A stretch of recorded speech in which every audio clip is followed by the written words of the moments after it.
दोस्तों स्वागत है आपका अपने YouTube चैनल पर। तो दोस्तों यहाँ पर हम बात करने वाले हैं कक्षा 10वीं के गणित विषय की पेपर की। तो दोस्तों ये जो पेपर है आपका, यदि आप इसे तैयार करते हैं तो दोस्तों आपके मैं बता सकता हूँ 75 में से कम 60+ मार्क्स आ सकते हैं। दोस्तों ये जो पेपर है वो इम्पोर्टेंट है, ना कि वायरल है। दोस्तों मुझे भी 8 साल से मैथ्स से पढ़ाते पढ़ाते इतना नॉलेज हो गया है कि कौन से क्वेश्चंस अब आपकी परीक्षा में आने वाले हैं। तो दोस्तों मैंने मेरे एक्सपीरियंस से आपको ये पेपर बना के दिया है, तो आप इसे कर लीजिए, आपके बहुत अच्छे नंबर परीक्षा में आ जाएंगे। या इसे बहुत अच्छे से ध्यान से सुन लीजिए, मैं आपको 1 बाय 1 इसे सॉल्यूशन करके भी बताऊंगा। तो दोस्तों अर्धवार्षिक परीक्षा 2023 का पेपर है, आपका विषय है गणित और कक्षा है 10वीं।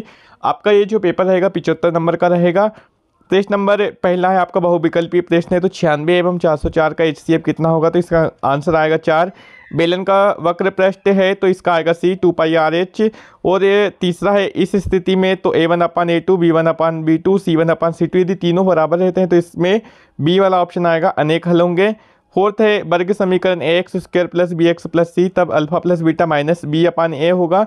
फिफ्थ है जब ये आपके सीरीज रहेगी तो इसमें सर्वांतर क्या होगा, तो इसमें A वाला ऑप्शन आएगा आपका -2। तो दोस्तों ये पेपर आपको टेलीग्राम ग्रुप पे भी मिलेगा, व्हाट्सएप ग्रुप पे भी मिलेगा, विथ सॉल्यूशन आपको मैं यहाँ पर सेंड कर दूंगा। प्रश्न नंबर 6 है आपका कि एक सिक्के को छालने पर पलटाने की प्रायिकता क्या होगी, तो वो होगी 1/3। वैसे इसका आंसर आता है 2/6, लेकिन वो कट के होता है फिर 1/3।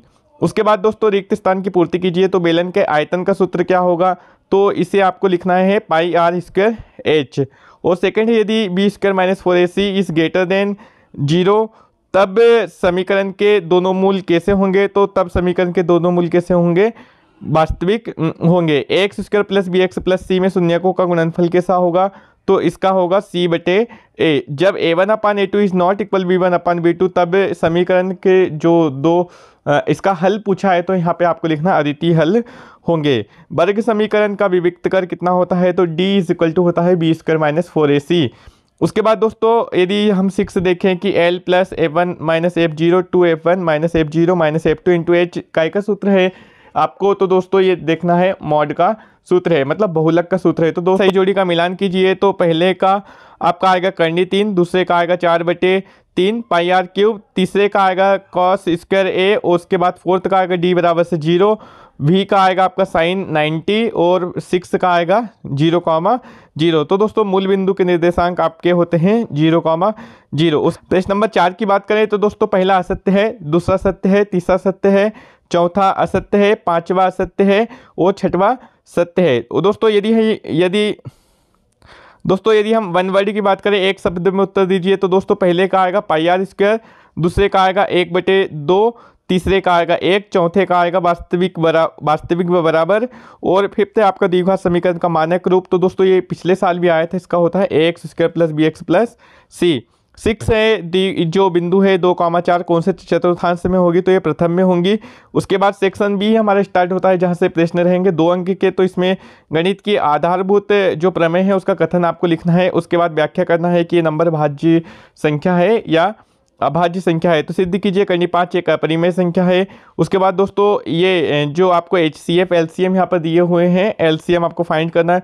बहुत ही इंपॉर्टेंट क्वेश्चन दोस्तों यहाँ पर मैं लेके आया हूँ जो आपको बहुत अच्छे नंबर देके जाएंगे। प्रश्न नंबर 8 आप देख सकते हैं, द्विघात समीकरण में शून्य को ज्ञात करना है। समीकरण है x² - 2x - 8। बहुपद आपको ज्ञात करना है, शून्यकों का योगफल गुणनफल यदि दिया है 1,1। द्विघात समीकरण आपको प्रश्न नंबर 9 में करना है, तो इसमें आपको 2 मूल ज्ञात करना है। प्रश्न नंबर 9 के उसमें बहुपद ज्ञात करना आपको, शून्यकों का योग -3 और शून्यकों का गुणनफल 2 हो। तो प्रश्न नंबर 10 आपको यहाँ पर इसके अद्वितीय हल है तो p का मान ज्ञात करना है, और उसके बाद इसके अथवा में आपको ये बताना है कि समीकरण है वो संपाती है, प्रतिच्छेदी है या समांतर है। प्रश्न नंबर 11 है जांच कीजिए दिया गया समीकरण वर्ग समीकरण है या नहीं। उसके अथवा में आप देख सकते हैं कि मूलों की प्रकृति आपको बताना है कि मूल वास्तविक होंगे, अवास्तविक होंगे या बराबर होंगे। प्रश्न नंबर 13 है आधारभूत समानुपातिकता थेल्स का कथन लिखना है और सिद्ध करना है। उसी के अथवा में आप देख सकते हैं त्रिभुज ABC एक समद्विबाहु त्रिभुज है जिसका कोण C समकोण है, तो सिद्ध कीजिए AB का वर्ग = 2AC का वर्ग है। प्रश्न नंबर 14 है बिंदु ए 2,3 व बी 4,3 के बीच दूरी ज्ञात कीजिए। उसके अथवा में प्रश्न है, जांच कीजिए कि क्या बिंदु 5 - 2 6 4 7 - 2 एक समद्विबाहु त्रिभुज के शीर्ष है। तो दोस्तों ये शीर्ष है, लेकिन आपको अच्छे से इसे ज्ञात कर लेना है। प्रश्न नंबर 15 आप देख सकते हैं, सिद्ध करना है sin b + c/2 = cos a/2। उसके बाद दोस्तों अथवा में है tan a = 3/4, तो कोण के अन्य त्रिकोणमितीय अनुपात आपको ज्ञात करना है। प्रश्न नंबर 16 है, एक बच्चे के पास ऐसा पासा है कि जिसके फलकों पर यदि A B C D E ए दिया है तो उसकी क्या प्रायिकता है कि ए प्राप्त होगा और डी प्राप्त होगा। तो दोस्तों ए वाले का आंसर आप यहाँ पे आएगा 1/3 और डी का आंसर आएगा 1/6। एक पासे को फेंकने पर क्या प्रायिकता है कि वह सम संख्या होगी, तो इसका भी दोस्तों 1/3 आंसर आएगा। अभाज्य संख्या है तो इसका भी 1/3 आंसर आएगा। प्रश्न नंबर 17 है कि यदि पी ऑफ ई बराबर से 0,05 है तो ई का मान, तो दोस्तों यहाँ पर इसका मान होगा 0.95। अथवा में प्रश्न है दोस्तों, सविता एवं हमीदा दो मित्र है तो इसकी क्या प्रायिकता है कि दोनों के जन्मदिन भिन्न होंगे। तो इसकी प्रायिकता होगी 364/365। दोनों के जन्मदिन एक ही दिन हो तो इसकी प्रायिकता होगी 1/365। दोस्तों उसके बाद प्रश्न नंबर 18 आपका सेक्शन सी से स्टार्ट होता है। यहाँ पर 3 अंक के मैथ से स्टार्ट होंगे। तो पहला है आपका प्रतिस्थापन विधि से हल कीजिए, x + y = 14, x - y = 4। दोस्तों इसके अथवा में एक थोड़ा मिस्टेक होगी, यहाँ पे एक प्रश्न अलग से आ गया है। तो दोस्तों इसमें आप m का मान वाला मैथ यहाँ से कर सकते हैं, जो आपको उसी के नीचे देखने को मिल जाएगा। प्रश्न नंबर 19 है, सिद्ध कीजिए कि वृत्त के महाबिंदु से खींची गई स्पर्श रेखाएं बराबर या तुल्य होती है। उसके अथवा में है, वृत्त के केंद्र से 5 सेंटीमीटर दूरी पर स्थित किसी बिंदु पर वृत्त से खींची गई स्पर्श रेखाओं की लंबाई 4 सेंटीमीटर है तो वृत्त की त्रिज्या ज्ञात कीजिए। प्रश्न नंबर 20 है, एक घड़ी की सुई जिसकी लंबाई 21 सेंटीमीटर है तो सुई द्वारा 5 मिनट में रचित क्षेत्रफल आपको ज्ञात करना है। उसके अथवा में आप देख सकते हैं, एक वृत्त के चतुर्थांश का क्षेत्रफल ज्ञात कीजिए जिसकी परिधि 22 सेंटीमीटर है। यदि हम सेक्शन डी की बात करें तो ये जो पहला प्रश्न है आपको प्रश्न नंबर 21, ये आपको आया है चैप्टर 9 से। तो दोस्तों ये आंधी से पेड़ टूटने वाला मैसेज से आप कर लीजिएगा। उसके बाद मीनार के आधार से एक सरल रेखा में 4 मीटर और 9 मीटर की दूरी पर स्थित दो बिंदुओं से मीनार के शिखर का उन्नयन कोण पूरक कोण है। तो सिद्ध कीजिए कि मीनार की ऊंचाई 6 मीटर की होगी। प्रश्न नंबर 22 है, दो घन है जिनके प्रत्येक का आयतन 64 सेंटीमीटर घन है तो संलग्न फलकों को मिलाकर एक ठोस बनाया जाता है तो इससे प्राप्त घनाभ का पृष्ठीय क्षेत्रफल ज्ञात कीजिए। तो दोस्तों आपको ये करना है, 216 लगभग इसका आंसर यहाँ पर आएगा। लकड़ी के एक ठोस बेलन के प्रत्येक सिरे पर एक अर्धगोला खोदकर निकालते हुए एक वस्तु बनाई गई है।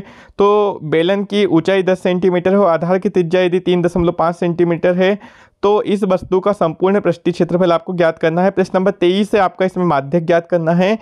इसमें मासिक खपत दी हुई है, उपभोक्ता की संख्या दी हुई है, तो इसमें आपको दोस्तों माध्यक पता करना है। उसके बाद दोस्तों यदि इसके अथवा में देखें तो मोस्ट इंपोर्टेंट क्वेश्चन है आपका है बहुलक ज्ञात करना है। तो परिवार की माप दी है, परिवार की संख्या दी है, तो यहाँ से आपको बहुलक ज्ञात करना है। तो दोस्तों मैंने पूरा इंपॉर्टेंट क्वेश्चंस का सिलेक्शन आपके लिए लेके आया हूँ, तो आप इसे कर लीजिए। परीक्षा में बहुत अच्छे नंबर के साथ यहाँ पास भी हो जाएंगे और आपका अच्छा डिवीज़न भी बन जाएगा। दोस्तों यदि आपने इस वीडियो को देखा है तो इसे देखने के बाद परीक्षा में जब आपको लगता है कि इसमें से मैथ्स आए हैं तो दोस्तों आके मुझे कमेंट जरूर कीजिएगा।